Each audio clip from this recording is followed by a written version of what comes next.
Hi అండి. మీ Sai vlogs. Mutton curry లాగానే చేసుకుంటే రాగి సంగటి, జొన్న రొట్టె, పుల్కా, అన్నం దేంట్లోకైనా బాగుంటుంది.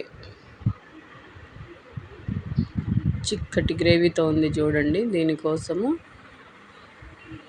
1 కిలో మటన్ను ఇట్లా కట్ చేసుకొని శుభ్రంగా కడిగి పెట్టుకున్నాను. తాలింపు కోసం సరిపడా ఆయిల్ వేసేసుకొని, ఒక ఉల్లిపాయ, 4 పచ్చిమిర్చి, చెక్క, లవంగం వేసి అవన్నీ ఫ్రై అయిన తర్వాత 2 స్పూన్లు అల్లం వెల్లుల్లి పేస్ట్ వేసి దాన్ని కూడా బాగా పచ్చివాసన పోయేలా వేపుకోవాలి. అదంతా వేగిపోయిన తర్వాత అల్లం వెల్లుల్లి పేస్ట్, ఉల్లిపాయలు, ఒక టమాటో కట్ చేసి వేసుకున్నాను. అవి కూడా మగ్గిన తర్వాత ఈ మటన్ వేసేసుకోవాలి. నీళ్ళన్నీ వంపేసుకొని మటన్ అంతా వేసేసుకున్నాక కాస్త పసుపు, 1 స్పూను సాల్ట్, 2 స్పూన్లు కారం వేసుకున్నాను. ఎవరు తినే కారాన్ని బట్టి వాళ్ళు వేసుకోవచ్చు. ఇదంతా ఒకసారి కలిపేసి ఉడికించుకోవాలి. ఈ మటన్లో వాటర్ ఉంటాయి కదా, ఆ వాటర్ ఇంకిపోయేలా ఉడికించుకోవాలి.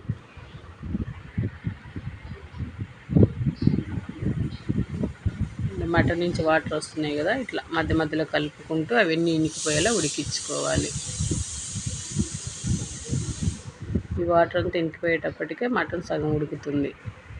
దీని గ్రేవీ కోసము నేను కొంచెం కొబ్బరి మిక్సీకి వేస్తున్నాను. వాటర్ వేసి పేస్ట్ లాగా చేసి పెట్టుకున్నాను, కొబ్బరి పేస్ట్. ఈ మటన్లోంచి వాటర్ అంతా ఇంకిపోయాయి కదా, ఇప్పుడు మన గ్రేవీకి సరిపడా వాటర్ వేసుకొని ఒకసారి బాగా కలిపేసి మటన్ ఉడికించుకోవాలి. మటన్ 70% ఉడికిన తర్వాత ఈ కొబ్బరి పేస్ట్, 1.5 స్పూన్ ధనియాల పొడి వేసుకోవాలి.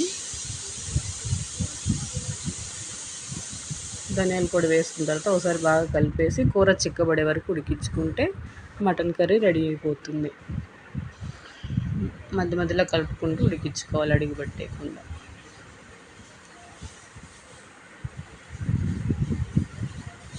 అంతేనండి. ఒక 10-15 నిమిషాలకు మొత్తం కర్రీ చిక్కబడిపోయింది కదా, గ్రేవీ చిక్కగా వచ్చేది చూడండి. మటన్ కర్రీ రెడీ అయిపోయింది. ఉంటే లాస్ట్లో కొత్తిమీర వేసుకోండి.